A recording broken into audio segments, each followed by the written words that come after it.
Well, I'm coming to you from Moscow, which is the capital of Russia, the largest city in Europe, and it's been an action-packed day. In fact, Vedant, people say this about Russia, that everything changes here in a year and nothing changes for 200 years, and that's quite true because here the modern exists along with the old. And today was very important in that whole context of Russia seeing a lot of revolutions at the same time, trying to reinvent itself with all these sanctions that have been issued, by the West against it, and also Russia Russia itself finding it very difficult to sort of defend its own actions, especially with the war getting prolonged for over 2 years. Prime Minister Narendra Modi arrived today afternoon at 3 p.m. He was basically welcomed by several Indians, most of them dancing, and the music was all Indian. And yes, of course, today he's also going to be part of this private dinner that will be hosted by President Vladimir Putin. It's going to be very interesting next 2 days because in the course of the next 24 hours, there'll be at least 3 times that President Putin and Prime Minister Narendra Modi will meet each other. This is the first proper bilateral meeting that's happening between these two leaders after 3 years, and this is Prime Minister's first visit to Russia after the Ukraine-Russia war broke out. So clearly many firsts there, but of course we can expect a lot of announcements in the sectors of economy, specifically trade and also tech transfer. Most importantly, India is also pressing for the early release of Indians, over 35 to 50 of them who have been in some ways misled to fight on the front lines of Russia-Ukraine war. So that is something that India is focusing on. Tomorrow, during the course of the entire day, Prime Minister will hold several meetings. At the same time, he will also be addressing a community event in Moscow. He'll be talking to people of Indian origin. With me now are two important people, and they've been living in Russia for several years. Starting with you, Debashish Sengupta, who is an engineer and he's been here for the last 40 years. He is into business development now. So how has the life of the Indian community changed in the last 40 years, and how do you think the war has in some ways impacted you? There are a lot of changes definitely. In 40 years, if you take it, in Russia is changing every 5 years. That's why you have to understand in the 40 years there are several changes. I had seen Russia, before anything had happened, before even the Perestroika. And I was in the time of Perestroika, and then now you can say the modern Russia, when the Soviet Union is no more, then we are not, we don't know what is Soviet Union, this new generation doesn't know. A lot of changes had come. We, being an Indian, definitely we always feel that this country, likes us, and we also like them a lot because there are a lot of cooperations between us, and we believe that this cooperation will be going on and on. Okay. War is definitely having an impact, but I think it is not the right time to discuss about that. It's a very vast issue. Let us not touch that issue now. Okay. We also have Vera Pronkina, who's the president of the Asian Russian Business Council. You have a very important job. Tell us, as a Russian, what is your expectation from this meeting? Well, first of all, it's great that when two great leaders of superpower countries meet together, and it's a really great sign. I think the main question is a payment system. And if honestly, I believe that India very soon will be fight for the first place in the world economy. And when it will, United States and West will be pushed. And not only Russia, but India also very interested in the new payment system for our country, and do business and do economy together.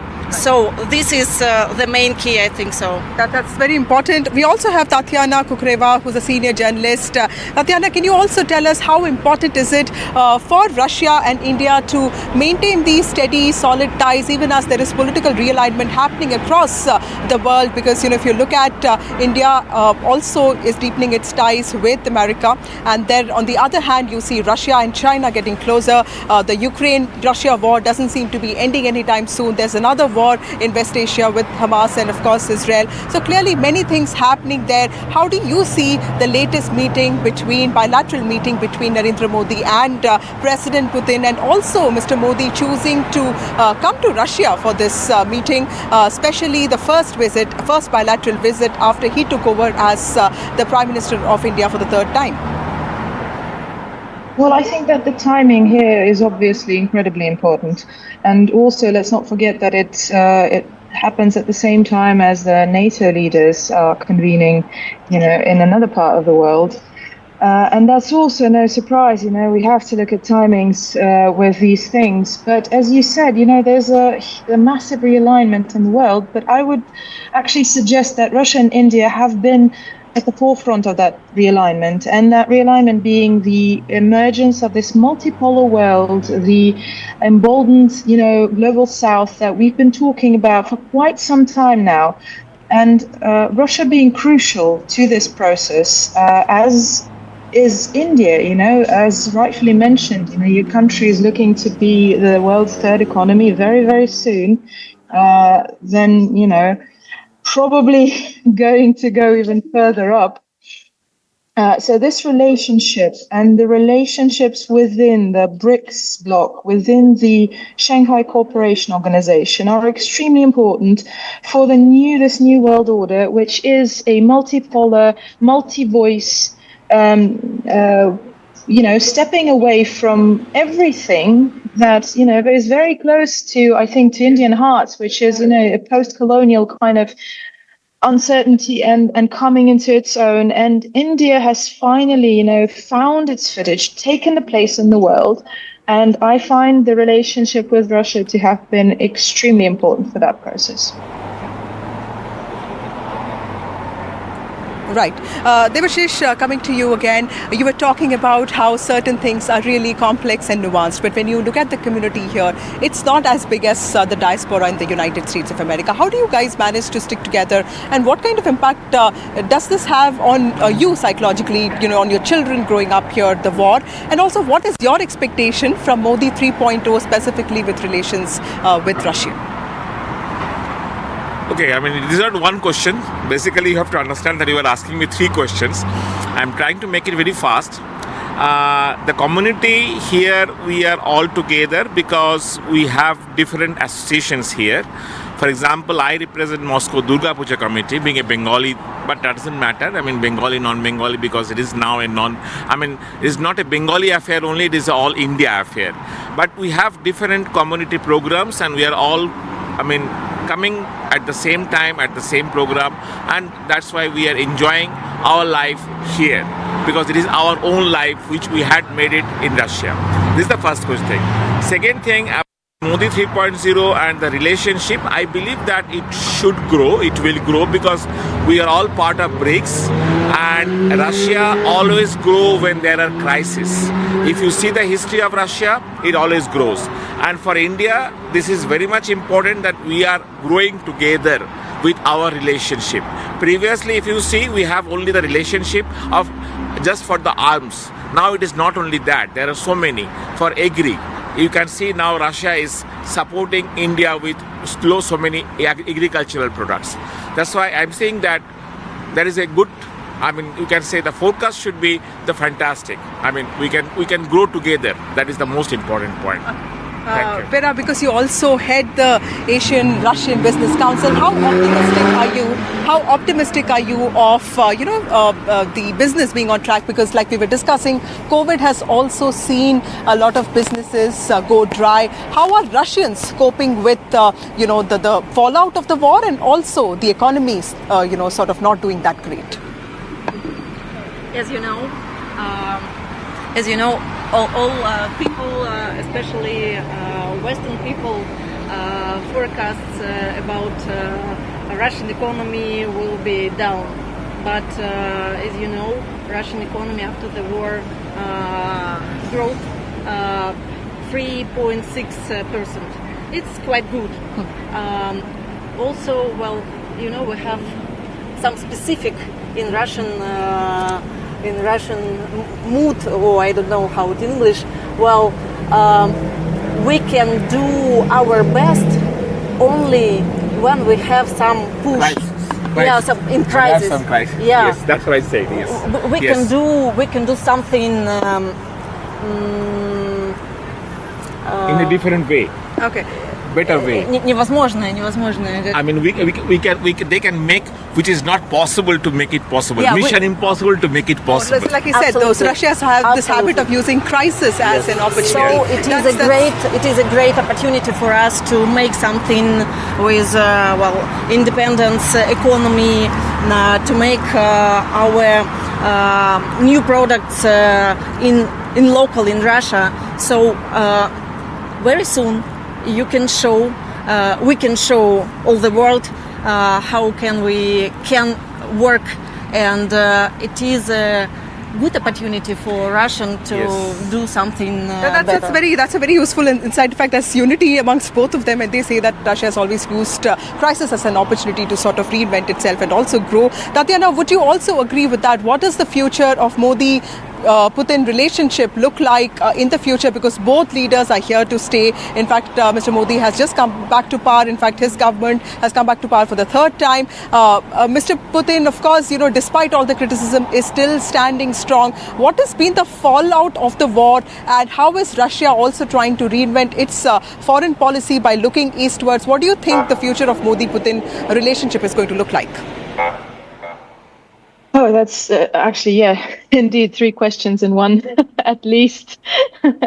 I think that just as you said, again, I don't believe that we're reinventing our relationship right now. I think Vladimir Putin and Narendra Modi have already reinvented that relationship. They have already reinvented world order in a way, putting up that's the global south that has already risen, and the relationship haven't been so fruitful. Again, I'll remind you that there's a huge nuclear project that we have between our two nations. So that's definitely going to be the future of the relationship as well. So there's going to be more cooperation in terms of energy. There's going to be more cooperation in terms of trade. And if by any chance should there be some reform, maybe that have been some voices pushing for instance, for a reform within the UN, putting, for instance, India on the as a permanent member of the UN Security Council. There are so many changes that yet to be made, or that are yet possible to be made. So. The future is infinite, and it's definitely an infinite future for this relationship. Right. Thank you, Tatiana, for speaking to us. Also, thank you, Debashish Da, and thank you, Vera, for speaking to NDTV. Earlier today, I also spoke to Abhay Kumar Singh, who is Bihar-born, India-born lawmaker from Putin's party, and he spoke to me on the agenda that could be priority for both President Putin and also Prime Minister Narendra Modi. Let's listen into what he said. Prime Minister Narendra Modi's very critical visit to Russia to have bilateral meetings with Russian President Vladimir Putin begins on Monday. Joining me to talk about what's on agenda is legislator from Vladimir Putin's party, Abhay Kumar Singh, who's also Bihar-born, in fact India-born. Thank you so much for speaking to NDTV, sir. You come from a place in West Russia which has a huge history, and you've been in Russia for many years. You started out very simply as a medical student, and clearly a very inspiring life that you've led. But now, as the legislator of Putin's party, what do you think is on agenda when it comes to Narendra Modi, Putin's meetings? You know very good my biography, so no need to say about that. And about visit of Narendra Modi today in Moscow, not only Vladimir Putin is waiting for that, every citizen of Russia is waiting for that meeting. People are very excited, and I think agenda, very important agenda will be touched in this meeting. The war supplies, war manufacturing, culture, economic, ruble trade, everything will be touched. I think, and the most important thing, I think it will come out, that is world geopolitics. This visit can change a bit. It will not change fully. It will change a bit world geopolitics. You know, in England, Sunak went away. Soon, I think after few days, Macron will also fly. In November, we will wait for the US election. So everything is changing. Let's see what will come out. Mr. Singh, Russia has also been facing a lot of sanctions from the West. Do you feel that pressure because you also come from Mr. Putin's party? About sanction, we are not feeling any restriction, any problem due to sanction. Our government, they knew about this sanction. In future, they made a lot of things. They did lot of things to face this sanction. After this sanction, not only Russia is facing, whole world is facing. Everywhere in this world, they have got big inflation after this sanction. Money is going to one country. People are paying tax. Money is going there. What government will do? Inflation is coming. Price is growing. Everything is growing. So whole world is suffering for that. And Russia, absolutely, Russia is not suffering for that. We have got the same petrol price. Everything is same to same what it was 2-3 years ago. And we have got experienced the same thing situation when they put the lot of sanction against Soviet Union. So we knew about that. Sir, one worry for India has also been, several Indians being misled into fighting as support staff in the front lines of the Russia-Ukraine war. I know that your government is very seriously looking into this. What can we expect, sir, on that front? I don't have got proper information about that. If it is like that, that is not good. And I think if somebody is there, he went there with his own will. So earlier today, I also spoke to some residents of Moscow on what they thought about India, and let's listen into the conversation. We've heard of Russian fans of Raj Kapoor. We've heard of how Raj Kapoor and Nargis were so popular in the country of Russia. We've also heard of the kind of popularity that Indian film festivals enjoyed in the 60s in Russia, but there's a huge new generation of Russians who have a growing admiration for India. We have two of them right now with us. Kate is a full-time mother now. She has been a translator in the past. We also have Mark, who's just 15 years old. He's a student with a special interest in Hindi. In fact, both of them speak Hindi, quite fluently. Thank you so much for speaking to NDTV. Kate, tell us what is your interest in India and when did you start learning Hindi? Actually, hello. I met my husband 10 years back, so it was kind of like a deal. It's a love marriage. He's from India, from Mumbai originally, so it was kind of a deal that we have to learn each other's languages so we could speak to each other's family and, to keep rishta strong karna chahta tha. So after having our wedding ceremony in India and in Russia, I have learned Hindi fluently through the movies, through talking with family. So who's your favorite hero? Salman Khan. And actor, female actor? Kareena Kapoor. Oh, very nice. And that's your daughter? Yes, that's our daughter. She's 3. Her name is Darina. Does she like India? She dances to Indian songs every morning. She has a lot of friends because we stay actually at the society where are a lot of foreigners and a lot of people from India, from embassy and from different kinds of businesses. So she has a lot of friends from India. So. Mark, tell us, you were talking to me about the war and how that really prompted you to also increase your interest in India and the East. Tell us what really made you so much interested in India. As the war in Ukraine started, I understood that many European countries became our enemies, and I decided to try to find friends for my fatherland in the East. I think that India is the greatest friend for Russia. Our relationship is very strong since 1947. Soviet Union helped to young Indian Republic when it only appeared. Moreover, in 1971, Soviet Union helped India with the war for Bangladesh. I started learning Hindi only 5 months ago. I don't speak fluently, but I know some basic phrases. I can give a small talk about myself. नमस्ते, मेरा नाम mark है. मैं रूस से हूँ. मैं Moscow में रहता हूँ.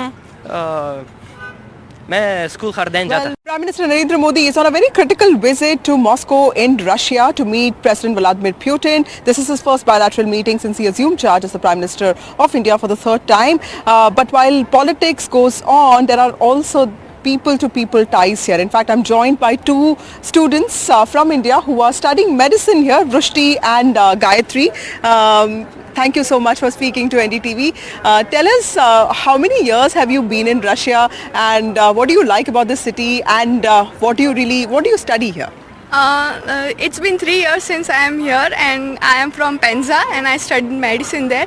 And the best thing about Russia is we feel secure, and most of us, our parents, are worried due to some war and other reasons. But we, being Indians here, feel safe as every point there's security. Even in the smallest city like Penza, we are secured. Here also we are secured, and so. Gayatri, did you know that the Prime Minister was coming? In fact, you guys knew about it, right? So have you been following what's happening in India? Yes, when we came here and we talked to our parents, and she also talked to her father on phone, then उन सब ने ऐसा बोलने लगा कि अरे यार तुम लोगों को पता है हमने मतलब वीडियो भेजा, देखो हमारे मोदी साहब वहीं पे है. तो पेरेंट्स सब बोलने लगे कि बोलना कि मोदी सर हम यहीं पे हैं, we heard to appreciate you and we all are very happy that you came here. Russia India के बीच में बहुत सारे टाइज बहुत पहले से थे, लेकिन अभी ये वॉर चल रहा है. यूक्रेन में आप ही की तरह बहुत सारे मेडिकल स्टूडेंट्स को वापस आना पड़ा. But how is has there been any impact at all on your lives, on your education? Economically there have been some impacts as our foreign exchange cards have not been working since long, so there are challenges about that. But keeping those things aside, we have no as such challenges. We are safe and we are secured, and there's everywhere security, so our routine university life is continued. So has the cost of living gone up here? Cost of living in Russia, see, Russia is not as a very stable economy as India is, so we have challenges throughout the year, and not only during war, but yes, there have been some ups and downs, and yes, financially the costs are difficult. So an important day tomorrow with Prime Minister Narendra Modi and Russian President Vladimir Putin actually engaging in a lot of issues. In fact, trade, business, and of course the trade imbalance, and also safety of Indians who've been misled into fighting the war from the front lines are all on agenda, and Prime Minister Narendra Modi is expected to raise all of them. Of course, an important chapter in India-Moscow ties. This is also a test for India, even as it balances deepening ties with the US and also strengthening its existing ties with Russia. Of course, it is a test, for it has to do what is right and what is right for its own interest. That's all we have for you in this bulletin, and we will be back. Keep watching NDTV.